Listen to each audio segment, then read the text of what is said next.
جب حضور گھبراتے، جب بے قرار ہوتے گھر میں آتے تو جس کا ہاتھ تسلی کے لیے آتا تھا اسے خدیجۃ الکبریٰ کہا جاتا، جس کے جملے قلب رسول کو تسلی دیتے تھے اسے خدیجہ کہتے ہیں۔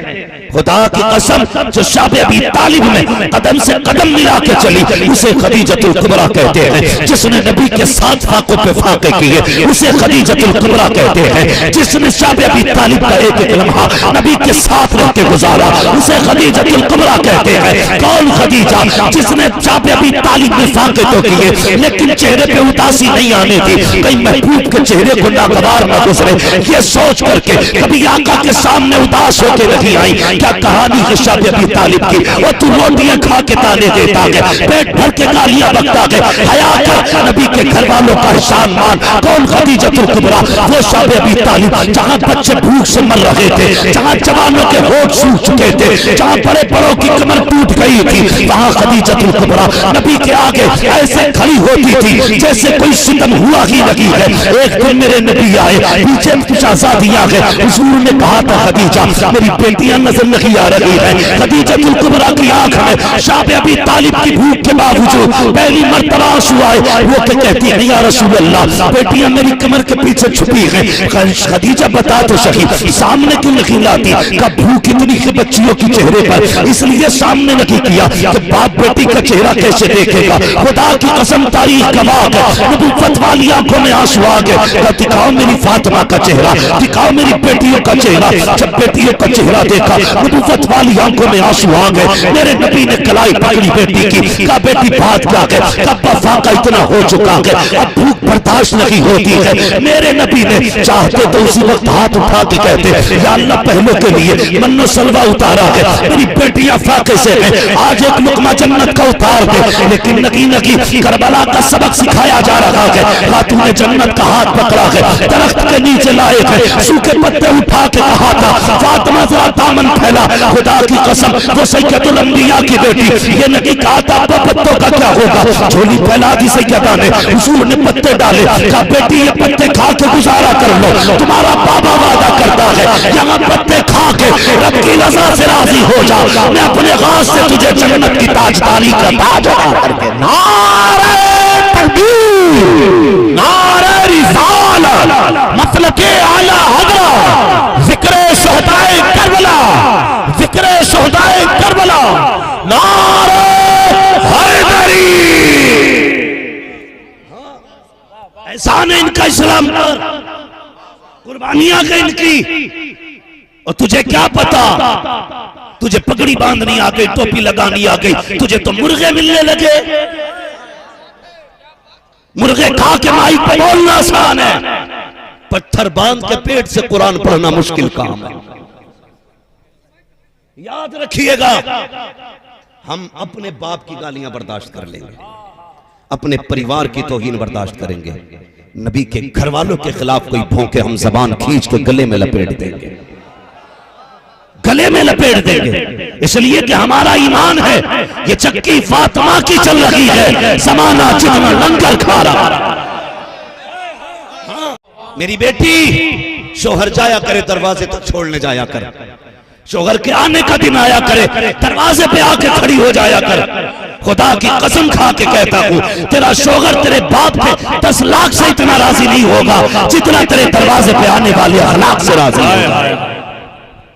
لیکن آگ لگ گئی ہمارے گھروں کو، جب تک شوہر گھر سے باہر رہتا عورتوں کا منہ فریش رہتا ہے، جیسی خبر ملتی شوہر آنے والا منہ بگاڑ لیتی ہے، ایسے منہ کر لیتی ہے جیسے اس پہ مصیبتوں کے پہاڑ ٹوٹ رہے ہیں۔ وہ تھک کے آ رہا ہے، تیرا شوہر ہے۔ میرے نبی نے فرمایا تھا اگر رب کے بعد کسی کو سجدہ کرنے کی اجازت ہوتی تو میں عورتوں کو حکم دیتا کہ وہ شوہروں کو سجدہ کریں۔ تو نے کیا سمجھ رکھا ہے؟ فون کر کے خاتون کہتی ہے میں اپنے شوہر کی کیا عزت کروں، وہ تو بے ڈھنگا ہے، اس کا کوئی چلن ٹھیک نہیں۔ میں نے کہا تجھے اس لیے شوہر کا احترام کرنے کا حکم نہیں دیا گیا کہ اس کے زلفیں سنت کے مطابق ہوں، اس کی داڑھی سنت کے مطابق ہو، تجھے اس لیے حکم دیا گیا ہے کہ وہ تیرا شوہر ہے، اس لیے تجھے تعظیم کا حکم ہے کیونکہ وہ رشتے میں تیرا شوہر لگتا ہے۔ اے میری قوم کی بیٹی، تجھے خدا کا واسطہ اپنے شوہر کی قدر کرنا۔ تو نہیں جانتی کہ شوہر کیا ہوتا ہے، تجھے کیا پتا شوہر کتنی بڑی شے ہے۔ اگر یہ جس دن سفید کپڑے پہن کے جنازے پہ لیٹ کے چلا گیا، اس دن تجھے پتا چلے گا کیا چلا گیا ہے۔ آج ہاتھ اٹھا کے غصے میں کہتی ہے کیا تیری صورت نہیں دیکھ رہی ہے، پلٹ کے نہ آنا، یہ جملے نہ بولا کر، جس دن یہ چلا جائے گا لوگ تجھ سے کلر کے کپڑے پہننے کا حق چھین لیں گے، تیرے ہاتھوں کے کنگن اتار لیے جائیں گے، تیرے سر سے چمکیلا دوپٹہ اتار دیا جائے گا۔ تو کیا سمجھتی ہے اگر شوہر کفن پہن کے چلا گیا معاشرے میں کوئی عزت سے نہیں دیکھے گا، یہ دنیا ٹکڑے بعد میں دے گی، تیرے کپڑے پہلے اتروائے گی۔ آج تو جو رانی بن کے جی رہی ہے یہ تیرے باپ کی دولت کا کمال نہیں ہے، تیری شوہر جیسی دولت کا کمال ہے۔ اگر یہ ہے تو عزت کرنا۔ میرے غسول گھر میں تشریف لائے ہے، خدیجہ الکبریٰ نے چہرہ دیکھا، وہ کہ کہتی ہیں لگتا ہے آج پھر قوم نے پتھر مارے ہیں، اپنی دوپٹے کو اٹھایا، کونے سے مصطفیٰ کے چہرے کا لہو صاف کیا، بستر پہ آ کے بیٹھی ہے، آقا کریم سامنے ہے، خدیجہ الکبریٰ آپ کے سامنے ہے، بیٹھ کے کہتی محبوب بتا تو سکی، لگتا کہ کئی دن کا فاقہ ہے۔ میرے نبی نے خدیجہ کا چہرہ دیکھا، اور تمہیں کیا پتا اسلام کیسے پھیلا ہے۔ خدیجہ الکبریٰ کا چہرہ دیکھا، آقا کریم کے چہرے پر بھوک کے آثار تھے، کمزوری سے بدن ٹوٹا ٹوٹا لگتا تھا۔ خدیجہ الکبریٰ نے آہستہ سے اپنا پیر سیدھا کیا، ایک پیالہ نکالا ہے، نکالنے کے بعد مصطفیٰ کی طرف بڑھا رہی ہے۔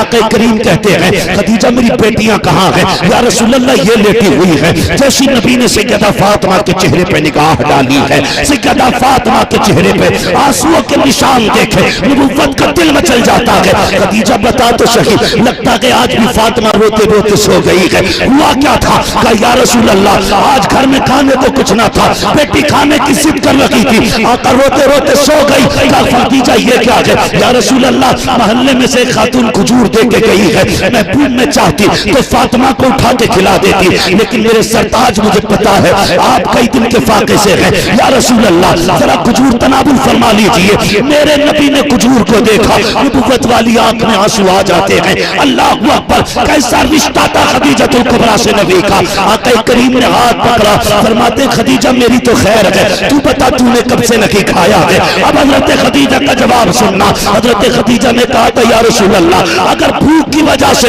ہمیں کچھ ہو گیا تو صرف ہمارا نقصان ہوگا، فاطمہ کو کچھ ہوا تو صرف میرا نقصان ہوگا، اگر محبوب آپ کو کچھ ہو گیا تو صرف میرا نقصان نہیں، فاطمہ کا نقصان نہیں، پوری کائنات کا نقصان ہو جائے گا۔ یا رسول اللہ آپ یہ کھا لیجئے، ہمارا کیا ہے، ہماری جیسی تو کتنی بیٹیاں آئیں گی، لیکن تیرے جیسا اب قیامت تک کوئی بیٹا نہیں آ سکتا۔ نعرہ تکبیر، نعرہ رسالت، نعرہ رسالت، مسلک اعلیٰ حضرت مفتی حماد رضا صاحب قبلہ